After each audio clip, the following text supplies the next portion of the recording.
मुझे ये बताइएगा झगड़ा साहब, ये खत 160 अरकान पार्लियामेंट का है और बड़े तहफ़्फ़ुज़ात का इजहार किया है कि अमेरिका ने, पाकिस्तान के अमेरिकी कांग्रेसमैन ने पाकिस्तान के मामलात में मुदाखलत की है और वो हक़ाइक़ को जानते नहीं है, इसलिए हुकूमत पाकिस्तान को वाज़े करना चाहिए अमेरिका का पर कि हक़ाइक़ क्या है। खत में लिखा है कि मुदाखलत है यानी कि फिर तो जो आप साइफर में इमरान साहब फंसा लिया आपको झगड़ा साहब ने पहले ही बॉल पे।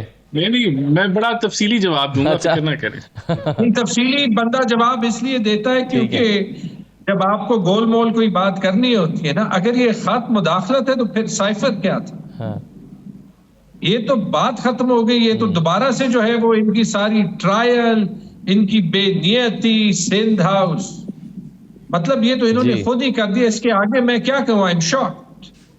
और चले 160 लोगों में शायद 16 या 17 ऐसे हो जो कि एक्चुअली इलेक्टेड हो, ये भी अच्छी बात है। मुझे लगता है कि हुकूमत बड़ी नर्वस है, लेकिन ये बड़ी अच्छी बात है। और ये अभी मैं सारे प्रोग्राम्स पे कहूंगा कि अगर पार्लियामेंटेरियंस का खत लिखना मुदाखलत है तो फिर एक अंडर सेक्रेटरी ऑफ स्टेट का, जो कि एक मामूली सा ऑफिसर होता है, ये कहना कि वजीर आजम चेंज हो जाए, फिर वो क्या होगा? और उसको ये 2 साल से डिफेंड कर रहे हैं और पाकिस्तान के वजीर आजम को जेल में रख के उस पे जो है वो टीवी और उस पे बिजली वो सारा कुछ बंद कर रहे हैं और आज भी सियासी मुलाकात नहीं कराई। मतलब हैरत की बात है। सही है असद साहब। हाँ, नहीं सही है, लेकिन आप इसके नतीजे में क्या? जी झगड़ा साहब, देखिए ये भी जो खत लिखा है ये एक पॉइंट की वजाहत कर दें। I think it's very important. The PMLN representative has just accused congressmen and senators of taking bribes. उसने कहा कि उन्होंने डॉलर्स लिए थे और ये खत लिखा है, जाके आप देख लें। This is a very serious accusation. PMLN is accusing sitting US not at all serious। वहां अमेरिका की पॉलिटिक्स में लॉबियस्ट का बड़ा रोल होता है।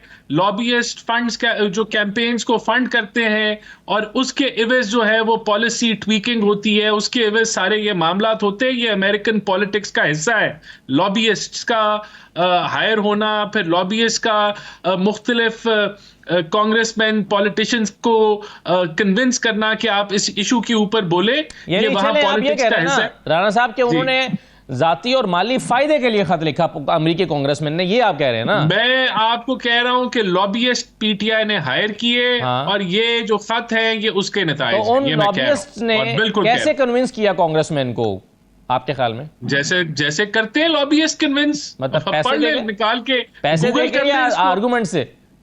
नहीं, गूगल कर ले इसको आप, तो आपको पता चल जाएगा कि लॉबियस्ट की क्या अहमियत है यूएस की पॉलिटिक्स में। या मैं कोई हवाई बात कर रहा हूं या मैं कोई अपनी ये बातें बना रहा हूं? नहीं, मैं समझने के लिए पूछ रहा हूं राणा साहब, आप ठीक कह रहे होंगे। मैं तो समझने के लिए पूछ रहा हूं कि अमेरिकी कांग्रेसमैन को लॉबियस्ट फर्म जो है वो कन्विंस करने के लिए एक नुक्ते पर। अब आप मुझे बताएं ना, जो 21 कांग्रेसमैन हैं जो नोन है एंटी पाकिस्तान पॉलिसी के लिए, वो खान साहब के लिए बोल रहे हैं। अब आप मुझे इसका जवाब दे दें कि ये कैसे मुमकिन है कि जो करते ही एंटी पाकिस्तान बात है, एंटी पाकिस्तान के लिए पहचाने जाते हैं, वो खान साहब के लिए बात कर रहे हैं। तो ये तो लॉबियस्ट का कमाल है ना फिर। जी झगड़ा साहब कहिए सर। अब ये इनको कहां से ये सारी रैंकिंग मिली है? गूगल से सर। क्योंकि फॉर एग्जाम्पल एक मिसाल मैं देता हूं। प्रेसिडेंट बाइडेन या अभी जो भी इलेक्ट होगा अमेरिका का प्रेसिडेंट, वो प्रो इजराइल होगा। तो ये कल बात नहीं करेंगे उनसे एड क्यों लेते हैं? IMF से एड क्यों लेते हैं? ये जो इनको लिखा दिया जाता है, ये तलत हुसैन ने भी ट्वीट किया था। ये माजरत के साथ आप अपने आप को जो है वो वेस्टर्न डेमोक्रेसीज के सामने और बेइज्जत कर रहे हैं। खुदा के लिए ऐसे ना करें, कोई लॉजिकल एक्सप्लेनेशन लाएं। इसका हल मैं आपको बताता हूं। वो कांग्रेसमैन क्या कह रहे हैं कि पाकिस्तान में इलेक्शन चोरी हुआ है। वो कांग्रेसमैन ये कह रहे हैं कि पाकिस्तान में जैसे ईमान मजारी को टेररिस्ट डिक्लेयर किया गया है वो नहीं होना चाहिए। आप ये काम ना करें तो कोई जो है वो आपका मजाक ही नहीं उठाएगा। आपको ये नहीं कहना पड़ेगा कि फलाना प्रो LGBTQ है और फलाना जो है वो प्रो पाकिस्तान है। इसमें मैंने देखा था, पहला नाम उसका था, वो मैंने तलत हुसैन साहब की ट्वीट देखी थी, इल्हान उमर, जो मेरे ख्याल में she is one of the most outspoken pro Palestinian Muslim congressman. ये हम क्या डिबेट कर रहे हैं यार, दिस इज शॉकिंग। अपने मुल्क को ठीक करें। अब जाके आप US कांग्रेसमैन के साथ इस बात पे पंगे ले रहे हैं कि उनके इंडिविजुअल स्टांसेस क्या है क्योंकि आपको कोई इंटेलिजेंस रिपोर्ट मिली है। मतलब कोई अपनी एक सोच, कोई ओरिजिनलिटी, खुदा के लिए।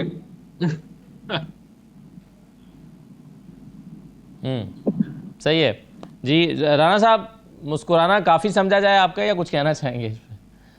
नहीं, देखिए बात ये कि वहाँ मैं मिसाल के तौर पे एक ये कांग्रेसमैन है, इनका नाम है इनका नाम कास्टो, और ये इन्होंने इनकी पॉलिसी ये थी कि पाकिस्तान को नेटो अलाय से रिमूव किया जाए। तो ये इनकी एंटी पाकिस्तान पॉलिसी रही है। तो ये इस तरह की पॉलिसीज की बेसिस पे ये नोट डाउन किया गया कि ये जो 62 में से Pakistan has never been a part of NATO। ये आप क्या नेटो के अलायंस होने से रिमूव किया जाए, मैंने ये नहीं कहा। मैंने ये कहा ही नहीं है कि नेटो के मेंबरशिप से रिमूव किया जाए। नेटो अलाय है पाकिस्तान, उसको नेटो अलाय से हटाया जाए। सर, पाकिस्तान नेटो के अलायंस में नहीं है। नेटो एक अलायंस है। मिसाल दी, आपने पूछा कि कैसे आप कह रहे हैं कि वो एंटी पाकिस्तान है। सुन लेना, आपने कहा कि कैसे वो कह रहे हैं कि एंटी पाकिस्तान है। मैंने आपको मिसाल दी कि एक क्रिटिक करते रहे पाकिस्तान की and called US to consider removing its status as a major NATO alloy.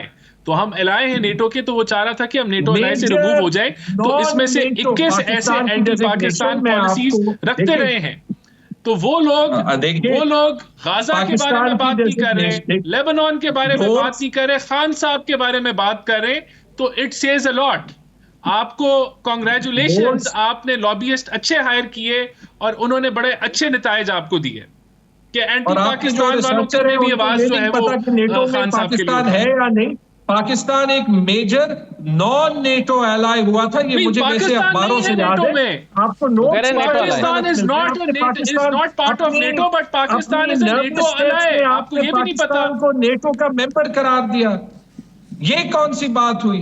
देखिए, इनके पास सर वो नहीं कह रहे हैं कि मेंबर नहीं, वो तो कह रहे हैं सर, वो जब झगड़ा साहब वो कह रहे हैं कि मेंबर नहीं है, लाए है तो वो सर नहीं है, नॉन नेटो। अच्छा, चले झगड़ा साहब, मैंने ये कहा ही नहीं है कि पाकिस्तान नेटो का मेंबर है भाई। मैंने कहा है कि नेटो का अलाय से रिमूव कर दें। रिवाइंड करके देख लें। मतलब ये राणा साहब रट्टा बेहतर लगाते हैं ना। चलें ठीक है। ये एक मुझे ये बताएं, चलिए नेटो का अलाय या मेंबर, वो तो झगड़ा साहब वो खुद राणा साहब कह रहे हैं ना कि मैं तो कह रहा हूं कि वो मेंबर नहीं है।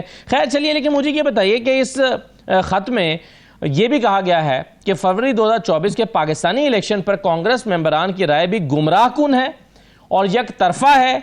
इन इंतखाबात को आलमी सतह पर आज़ाद और मुनसिफाना तस्लीम किया गया है। तो झगड़ा साहब, जब आलमी सतह पर 8 फरवरी के इंतखाबात को आज़ाद, मुनसिफाना, शफाफ तस्लीम किया गया है, तो फिर भी जब अमेरिकी कांग्रेसमैन ये कहेंगे कि ये फरवरी के 2024 के इलेक्शन ठीक नहीं हुए, तो ये तो गुमराह कौन राय हुई ना।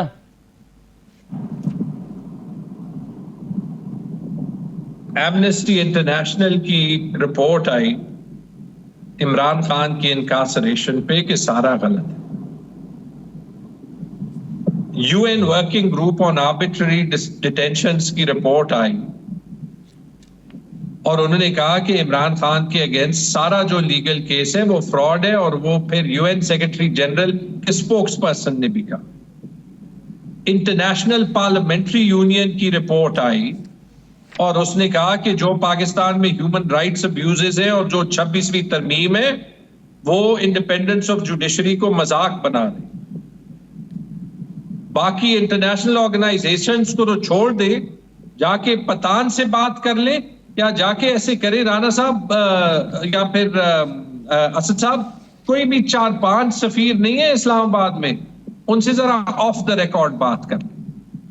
अगर ये इंतखाबात ठीक होते, ना कभी 26वीं तरमीम आती, ना कभी मंसूर अली क्या नाम है ये काजी फरीसा को जो है वो ये प्रैक्टिस एंड प्रोसीजर बिल के बाद जस्टिस मुनीब को उससे हटाना पड़ता, ना 63A की री इंटरप्रिटेशन होती, ठीक है, ना मंसूर अली शाह के अगेंस्ट ये कैंपेन होता, क्योंकि इनको हर हाल में ये जो एम्बैरेसिंग चोरी की हुई है ये छुपानी। आप देख लें, इस्लामाबाद के केसेस डिसाइड हो रहे थे, आपने कभी पहले सुना है कि इलेक्शन कमीशन एक कहे कि जो है ये असल में हम इसलिए ये जज चेंज कर रहे हैं ट्रिब्यूनल का, ये बहुत जल्दी जो है वो इंसाफ दे।